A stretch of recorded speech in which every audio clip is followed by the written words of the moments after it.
और मैं सीधा प्राइम मिनिस्टर से पूछना चाहता हूँ, धर्मेंद्र प्रधान से क्यों बुलवा रहे हो? अपने मुंह से बोलिए, हिम्मत है तो अपने मुंह से बोलिए इस देश का स्टूडेंट टेररिस्ट है।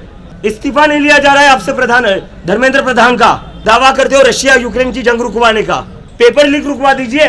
मैंने उनसे पूछा ब्लॉकिंग ऑर्डर दिखा दीजिए, उन्होंने कहा नहीं दिखा सकते, कॉन्फिडेंशियल है। तो मैंने पूछा कोई एक ट्वीट बता दीजिए जो प्रॉब्लमेटिक आपको लग रहा हो, तो उन्होंने कहा वो भी नहीं बता सकते, कॉन्फिडेंशियल है। तो इतना ही कॉन्फिडेंशियलिटी आप रख देते नीट के पेपर में भी, बच्चों की सुसाइड नहीं होती। क्या चल रहा है इस देश में? आवाज दबाने की कोशिश की जा रही है, और जब हम पूछ रहे वजह बताइए तो वजह भी नहीं बता रहे। मतलब हम लोग न्याय मांग रहे हैं स्टूडेंट्स के लिए जिन्होंने आत्महत्या की, उनको इस देश का एजुकेशन टेररिस्ट कहता है, एजुकेशन मिनिस्टर टेररिस्ट कहता है। टैक्स देते हम, हमारे माता पिता भी टैक्स देते हैं, और हमें टेररिस्ट कहते हो आप लोग? शर्म नहीं आती आपको? हमारे वोट से आप सरकार में बैठे हो और आज हमें टेररिस्ट कहते हो। टेररिस्ट वो होता है जो दूसरों की जान लेता है। आज देश के 17-18 स्टूडेंट्स ने सुसाइड करी है, तो उन बच्चों का खून किसके हाथों पर है? धर्मेंद्र प्रधान के हाथों पर है, हमारे हाथों पर नहीं है। तो टेररिस्ट वो हुआ या हम हुए? तो हमें किस मुंह से ये लोग टेररिस्ट बोल रहे हैं? असली में टेररिस्ट ये लोग हैं। देश का कबाड़ा कर दिया इन्होंने, और कोई इस पर सवाल उठाए तो टेररिस्ट कहते हैं। शर्म आनी चाहिए इन लोगों को। मैं मिटी के मीटिंग से आ रहा हूँ। जो रिव्यू मीटिंग थी, हमारा जो अकाउंट विथ होल्ड किया गया था, इंडिया में बैन किया गया था कॉकरोच जनता पार्टी का, तो उसमें मैंने उनसे पूछा कि ब्लॉकिंग ऑर्डर दिखा दीजिए, उन्होंने कहा नहीं दिखा सकते, कॉन्फिडेंशियल है। तो मैंने पूछा कोई एक ट्वीट बता दीजिए जो प्रॉब्लमेटिक आपको लग रहा हो, तो उन्होंने कहा वो भी नहीं बता सकते, कॉन्फिडेंशियल है। तो मतलब कोई रीज़न नहीं दिया जा रहा है, कुछ बताया नहीं जा रहा है, सारी चीज़ें कॉन्फिडेंशियल है ऐसा बताया जा रहा है। तो बताइए, तो अगर अकाउंट बैन किया है तो क्या वजह है, ये तो बताइए, वजह क्यों छुपा रहे हो? और दूसरी चीज़, अगर इतना ही कॉन्फिडेंशियल रखना है सारा, तो नीट का पेपर लीक भी कॉन्फिडेंशियल रखते, लीक नहीं होता। जो अकाउंट सोशल मीडिया पर हम चला रहे हैं, जहाँ पर हम देश के युवाओं की बात कर रहे हैं, नीट में जिन बच्चों ने सुसाइड करी उनके जस्टिस के लिए जिसकी हम बात कर रहे हैं, उसको आप ब्लॉक कर रहे हो, और आप कह रहे हो सारी चीज़ें कॉन्फिडेंशियल है, बता नहीं सकते क्यों ब्लॉक कर रहे हो? तो इतना ही कॉन्फिडेंशियलिटी आप रख देते नीट के पेपर में भी, बच्चों की सुसाइड नहीं होती। क्या चल रहा है इस देश में? आवाज़ दबाने की कोशिश की जा रही है, और जब हम पूछ रहे वजह बताइए तो वजह भी नहीं बता रहे कि अकाउंट क्यों ब्लॉक किया जा रहा है। और मतलब यही तक बात नहीं है, अकाउंट ब्लॉक किए जा रहे हैं, ऊपर से कहा जा रहा है कि पाकिस्तान की फॉलोइंग है, और कल तो कह दिया एजुकेशन मिनिस्टर साहब ने कि ये लोग टेररिस्ट है।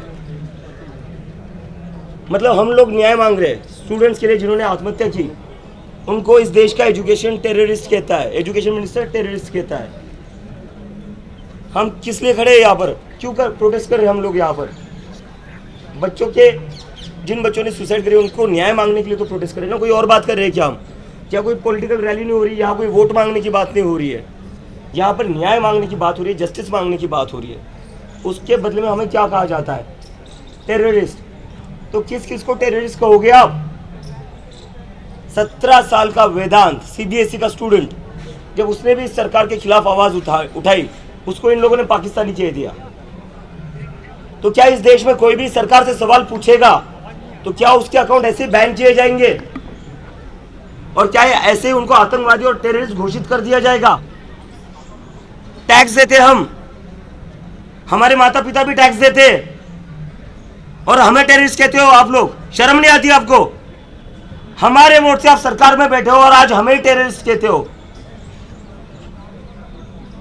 कब तक ऐसा चलेगा इस देश में? कब तक हम लोगों को टेररिस्ट बोला जाएगा, पाकिस्तानी बोला जाएगा?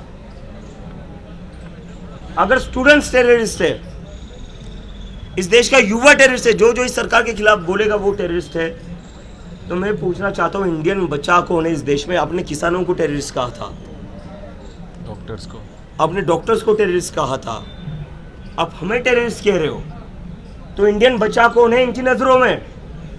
और मैं सीधा प्राइम मिनिस्टर से पूछना चाहता हूं, धर्मेंद्र प्रधान से क्यों बुलवा रहे हो? अपने मुंह से बोलिए, हिम्मत है तो अपने मुंह से बोलिए इस देश का स्टूडेंट टेररिस्ट है। इस्तीफा नहीं लिया जा रहा है आपसे प्रधान धर्मेंद्र प्रधान का। दावा करते हो रशिया यूक्रेन की जंग रुकवाने का, पेपर लीक रुकवा दीजिए। धर्मेंद्र प्रधान का इस्तीफा रुकवा दिया, इस्तीफा ले लीजिए, हमें क्या जरूरत पड़ती है यहाँ आने की? इतनी धूप में हम लोग यहाँ पर बैठे हुए पिछले 5 दिनों से, और बदले में हमें कहा जा रहा है टेररिस्ट। टेररिस्ट कौन होता है? टेररिस्ट वो होता है जो दूसरों की जान लेता है। आज देश के 17-18 स्टूडेंट्स ने सुसाइड करी है। उनकी मौत का जिम्मेदार कौन है? उनकी मौत का जिम्मेदार धर्मेंद्र प्रधान है। तो टेररिस्ट वो हुआ या हम हुए? हमारी वजह से तो किसी ने सुसाइड नहीं किया। हमारी वजह से तो परिवारों ने अपने बच्चे ने खोए। उन परिवारों ने अपने बच्चे किसके वजह से खोए? धर्मेंद्र प्रधान की वजह से खोए। तो उन बच्चों का खून किसके हाथों पर है? धर्मेंद्र प्रधान के हाथों पर है, हमारे हाथों पर नहीं है। तो हमें किस मुंह से ये लोग टेररिस्ट बोल रहे हैं? असली में टेररिस्ट ये लोग हैं। देश का कबाड़ा कर दिया इन्होंने, पूरे देश का कबाड़ा कर दिया है, और कोई इस पर सवाल उठाए तो टेररिस्ट कहते हैं। शर्म आनी चाहिए इन लोगों को। दोस्तों, कल यहाँ पे जो वायलेंस हुआ, आपने देखा होगा, ये पीसफुल प्रोटेस्ट चल रहा है, इतने दिनों से चल रहा है, इतने शहरों में पीसफुल प्रोटेस्ट हुआ, लेकिन कुछ एंटी सोशल एलिमेंट्स जो एक आइडियोलॉजी को सपोर्ट करते हैं, बीजेपी आरएसएस से लिंक है जिनका, वो लोग अंदर घुस के यहाँ पे टेरर फैला रहे। धर्मेंद्र प्रधान ने हम लोगों को टेररिस्ट बोला, लेकिन जो एक्चुअल टेररिस्ट आए कल, उनके खिलाफ क्या एक्शन हुआ है अभी तक? यहाँ पे साथ में जो विक्टिम है, उनका फैमिली सारे हैं यहाँ पे, आप देखिए, उनसे बात करिए एंड उनसे पूछिए उन पे क्या बीती है। यहाँ पे जो इतने सारे लोग पीसफुली प्रोटेस्ट कर रहे हैं, उनके अंदर एक टेरर का माहौल बनाने के लिए, दिलों में एक टेरर घुसाने के लिए यहाँ पे कल वायलेंस हुआ। अब जब एक बंदा उसमें डिटेन हुआ, पुलिस उसको अभी भी डिटेन करके रखी है, साथ साथ जो मेडिकल एग्जामिनेशन हुआ विक्टिम का, उसमें ये पता चला कि स्कल में 3 जगह स्कल में वुंड हुआ है एंड डीप वुंड हुआ है। अब उस एमएलसी रिपोर्ट जो बोलते हैं, एमएलसी रिपोर्ट के हिसाब से ग्रीवियस इंजरी का सेक्शन इन्वोक होना चाहिए, लेकिन अभी तक पुलिस ने जो मामूली सा झगड़ा होता है उसका सेक्शन लगाया है।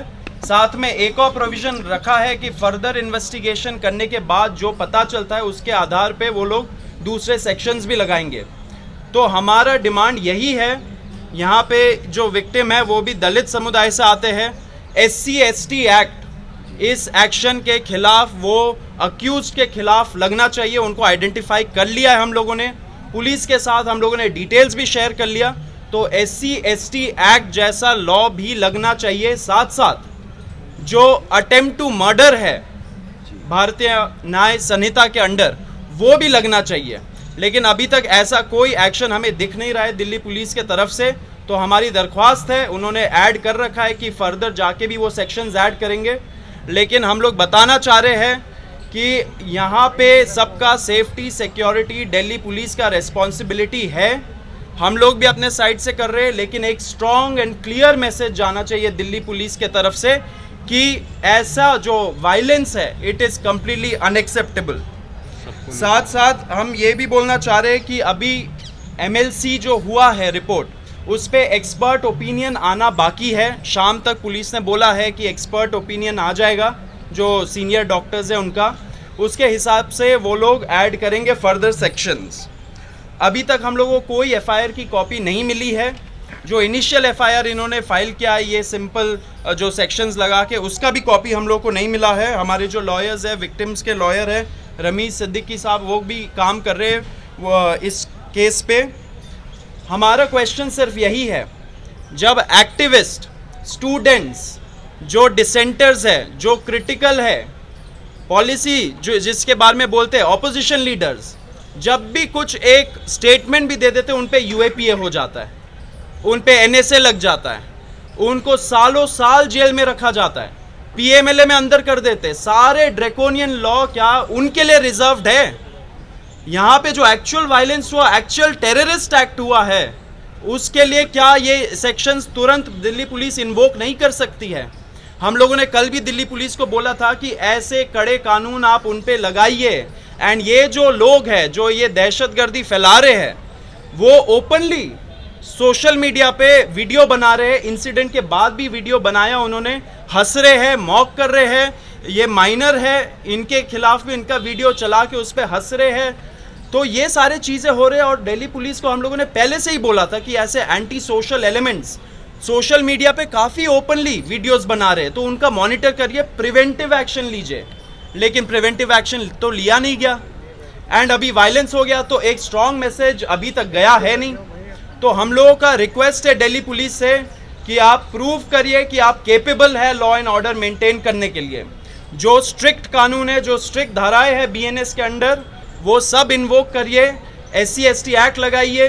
अटेम्प्ट टू मर्डर के पास जो सेक्शंस है उतने ही स्ट्रिक्ट सेक्शंस आप लगाइए एंड आप बताइए लोगों को कि आप लोगों के साथ है, स्टूडेंट्स के साथ है, एक्टिविस्ट लोगों के साथ है, ना कि वो जो दहशतगर्दी फैला रहे।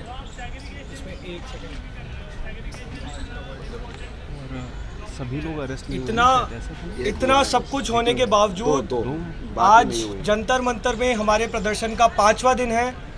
हमें पूरे देश भर से तमाम संगठनों का समर्थन मिल रहा है। संयुक्त किसान मोर्चा चडूनी साहब का हमें समर्थन मिला। कल उनकी तरफ से उनकी प्रदेश महिला अध्यक्ष सुमन जी हमारे बीच मौजूद थी। ऑल इंडिया सर्व खाप का भी हमें समर्थन प्राप्त हुआ है। देश की सभी खापें इस रविवार 28 जून को जंतर मंतर पर हमारा साथ देने के लिए मौजूद रहेगी। आज तमाम टीचर्स जो लगातार बच्चों की बातें रख रहे हैं, शिक्षा व्यवस्था के मुद्दे पर काम कर रहे हैं, वो हमारे बीच मौजूद रहेंगे। Professor Abha De, professor Miranda House, Vijendra Chauhan sir UPSC के टीचर हैं, अभिनय सर जिन्हें आप अभिनय मैथ्स के नाम से भी जानते हैं, और विक्रमजीत सर, ये चारों आज हमारे बीच मौजूद रहेंगे। जंतर मंतर पर शांतिपूर्वक प्रदर्शन का ये 5वां दिन है और हमें बहुत खुशी है कि बीजेपी के गुंडों द्वारा लगातार इस तरह की हरकतों के बावजूद यहाँ का युवा बहुत शांतिपूर्वक अपनी बात रख रहा है और हम लोग यहाँ से तब तक नहीं हिलेंगे जब तक धर्मेंद्र प्रधान इस्तीफा नहीं दे देते। बिल्कुल अपोज करते हैं। सरकार से सवाल पूछना अराजकता हो गई है। सरकार से सवाल पूछना टेररिज्म हो गया है। ये होता है टेररिज्म। सर आइए आगे देखिए इनको, ये होता है टेररिज्म जो हाल करा है इनका। कल इसके ऊपर एक्शन क्यों नहीं ले रहे? कल मैंने खुद पुलिस को बोला कि जिस बंदे ने इन पर अटैक किया है उनको अरेस्ट करने के लिए क्या किया जाएगा। कहते हैं ऐसे कैसे अरेस्ट कर ले, उसमें आपको कोर्ट में जाना पड़ेगा, उसमें 10 चीज़ें और करनी पड़ेगी। आपकी आंखों के सामने इनका सर फोड़ा जा रहा है, पुलिस की आंखों के सामने सर फोड़ा गया है। उसके बाद भी पुलिस कहते हैं कि ऐसे कैसे अरेस्ट कर ले। फिर मैंने बोला सर इंस्टाग्राम पर वीडियो इस इंसान की जो कह रहा है थोड़ी देर डिटेन हो जाऊंगा, शाम को वापस आऊँगा, रात को फिर पे लूँगा। तो कह रहे इसको तो हम नहीं एक्सेप्ट कर सकते, इसके बेसिस पर तो अरेस्ट नहीं कर सकते। तो किस बेसिस पर अरेस्ट कर सकते हो? तो क्या आप लोग इस तरह के साथ साथ माफी की भी मांग करते हैं जिस तरीके का बयान है जो शिक्षा मंत्री दे रहे हैं? बिल्कुल माफ़ी मांगनी चाहिए हर स्टूडेंट से और हर उस परिवार से जिनके बच्चों ने आत्महत्या की है। सारी पॉलिटिकल पार्टीज़ को जो करना है वो करिए। हम यहाँ पॉलिटिक्स नहीं कर रहे, हम यहाँ वोट मांगने नहीं आ रहे, हम यहाँ पॉलिटिकल रैली नहीं कर रहे, हम यहाँ जस्टिस मांगने आए। हमें सिर्फ जस्टिस चाहिए। जिन 17-18 बच्चों ने सुसाइड करी है उन्हें जस्टिस दे दीजिए, हमारी यही डिमांड है। आपका पहला क्वेश्चन क्या था? कोई चैनल नहीं खोल रहे, हमें टेररिस्ट डिक्लेयर कर रहे हैं। भरोसा दिल्ली पुलिस को दिलाना है, ये दिल्ली पुलिस का काम है। दिल्ली पुलिस जो अंदर लोग पानी लेकर आ रहे हैं, पानी की बोतलें लेकर आ रहे हैं, हमारे लिए खाना लेकर आ रहे हैं, उनको पकड़ सकती है। उनके घर पर रात के 9-9, 10-10 बजे जा सकती है। उसके लिए कौन सा इन्होंने कोर्ट से ऑर्डर लिया था? एक सेकेंड। जो लोग, जो वॉलंटियर्स जो खुद से गुरुद्वारे से, लंगर से हमारे लिए खाना ला रहे, पानी ला रहे, दिल्ली पुलिस रात के 9-9, 10-10 बजे उनके घर पर जा रही है। 6-6 अफसर जा रहे, CID वाले जा रहे और पूछ रहे बताइए आप पानी कहाँ से ला रहे, बताइए आप पानी क्यों पहुँचा रहे हैं जंतर मंतर पर। पानी है ना, सोने की स्मगलिंग तो नहीं कर रहे, ड्रग की तस्करी तो नहीं कर रहे, पानी पहुँचा रहे ना। उसके खिलाफ दिल्ली पुलिस की इफेक्टिवनेस दिख जाती है, उसके खिलाफ दिल्ली पुलिस एकदम एक्टिव हो जाती है, रात के 10 बजे घर पहुंच जाती है। इन पर जिन्होंने अटैक किया उनके घर पर दिल्ली पुलिस क्यों नहीं पहुंचती है? और 2 ही अटैकर को अभी तक अरेस्ट किए हैं, बाकी को अरेस्ट भी नहीं किए। मेरे घर पे कल CID का फोन आया है और बीवी डर गई है। उन्होंने मेरे को स्क्रीनशॉट भेजा है, मैं अभी चाहूँ तो मीडिया को दिखा दूँगा। मेरे घर पे कल शाम को CID के फ़ोन आ रहे हैं, बीवी ने उठाए नहीं थे, लेकिन उन्होंने स्क्रीनशॉट भेजे हैं मुझे और मेरे गांव में किसी नॉन बंदे को जिसकी कोई पॉलिटिकल रीच है उनसे पूछा गया कि कौन है, क्या करता है, और एक शब्द बोला है, मैं आप सब लोगों को बता देता हूँ। उन्होंने कहा इलाज कर देंगे। मैं अभी ये बात पचा नहीं पा रहा हूँ, मुझे नहीं पता वो कैसे इलाज कर देंगे, लेकिन मेरी एक विनती है मुख्यमंत्री जी से, नायब सिंह सैनी जी से, जो हमारे प्रदेश के मुख्यमंत्री हैं। बहुत सारे कुशासन और बहुत सारे गैंगस्टर एक्टिव हैं। लोग कह रहे हैं अलग अलग मीडिया चैनल पे कि 50 से 60 गैंग एक्टिव हैं, पहले उनका इलाज कर दो। मैं कुछ नहीं, मैं न्याय मांगने के लिए यहाँ पे आया हूँ। मेरा इलाज बाद में कर देना, इन बच्चों को न्याय दिला देते हैं, हम उनके लिए बैठे हैं। पहले उन गैंगस्टरों का इलाज कर दो भाई। मैं यही हूँ, अगर आपको कुछ पूछना है तो यहाँ पे आके 24 घंटे मैं यहाँ हूँ, यहाँ पे आके पूछ लीजिए।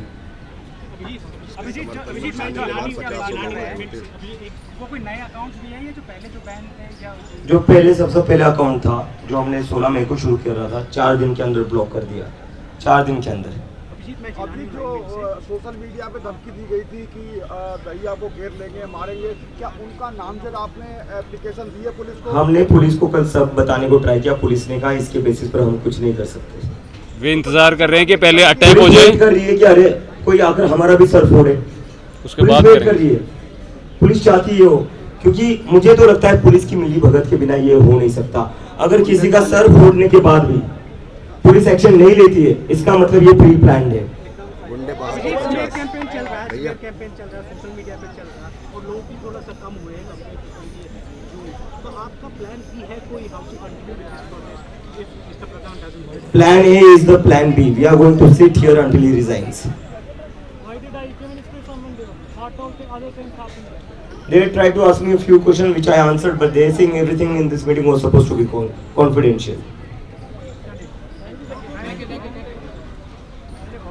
बोल दो कुछ इंडिविजुअल बाइट्स के लिए, तो हम लोग यहीं खड़े हैं अगले 10 मिनट। हाँ, एक बात मैं मीडिया से कहना चाहूँगा कि जो देखिए गोदी मीडिया, उनसे तो हमें कोई उम्मीद है ही नहीं, लेकिन जो लिबरल मीडिया है उनसे भी थोड़ी सी मुझे निराशा हुई, क्योंकि ये जो नीट का पेपर लीक का मुद्दा है, एजुकेशन का मुद्दा है, नॉर्मली इसे लोग थोड़ा बोरिंग सा मुद्दा मानते हैं, लेकिन अब जब हमने इतना बड़ा आंदोलन खड़ा कर दिया, अब मुझे उम्मीद थी कि कम से कम इस बारे में डिटेल में बात होगी कि भाई जो स्टूडेंट्स नॉर्मलाइजेशन की बात करते हैं उसमें क्या प्रॉब्लम होती है, हैकिंग की प्रॉब्लम क्या है, कल कोई 2 मिनट लेट हुआ तो उसको अंदर जाने नहीं दिया, पेपर के पैटर्न को लेकर बहुत सारे इस तरीके के सवाल उठते रहे, और मुझे उम्मीद थी कि अब इन सभी सवालों पे बातचीत होगी। मैं और सौरभ तो घर पे पूरी तैयारी करके आए थे कि इस टाइप के क्वेश्चंस पूछे जाएंगे, लेकिन हमसे बस सवाल वही पूछे जा रहे हैं कि सौरभ आपने ये कहा था, विजेता आपने ये कहा था। तो विजेता दिया is a nobody, Saurabh is a nobody. जो सबसे मेजर चीज़ है वो क्या है, इस देश के करोड़ों युवा जो परेशान हैं। तो आप सभी मीडिया से मैं अपील करता हूं कि इस टाइम पे भी अगर आप इन इश्यूज को डीपली नहीं देखते तो फिर आप कब देखेंगे, है ना। विजेता कौन है, आशुतोष कौन है, ये सब क्या है, एड होमिनम फैलेसी। कौन कह रहा है बात को, इससे कोई फर्क नहीं पड़ता। आप ये देखो कि क्या बात कही जा रही है और उस पर कमाल की रिपोर्ट्स निकालिए ना, यही तो एक पत्रकार का काम है। तो इसमें जवाब क्या है, कौन सा प्रोटोकॉल तो कोई फॉलो हुआ नहीं, लीक तो हो ही रहे हैं ना, ये तो हम देख ही रहे हैं। तो कोई प्रोटोकॉल नहीं है, कोई सिस्टम नहीं है, कुछ भी नहीं है। किसी का सेंटर एकदम से चेंज कर दिया जाता है, वो बंदा वहां पे गया, उसको अचानक से वो लगी तो तेरा सेंटर दूसरी जगह, अब वो मतलब गया ना उसका तो पेपर, फिर तो काहे का फिर प्रोटोकॉल है। नेशनल दस्तक की आपसे गुजारिश है कि अगर इसको बचाना चाहते हैं तो नेशनल दस्तक को सब्सक्राइब करने के लिए रेड कलर के सब्सक्राइब बटन को दबाएं, फिर बेल आइकन की घंटी दबाएं। नेशनल दस्तक को बचाने के लिए बहुत जरूरी है कि हर खबर को शेयर करें, लाइक करें, कमेंट जरूर करें।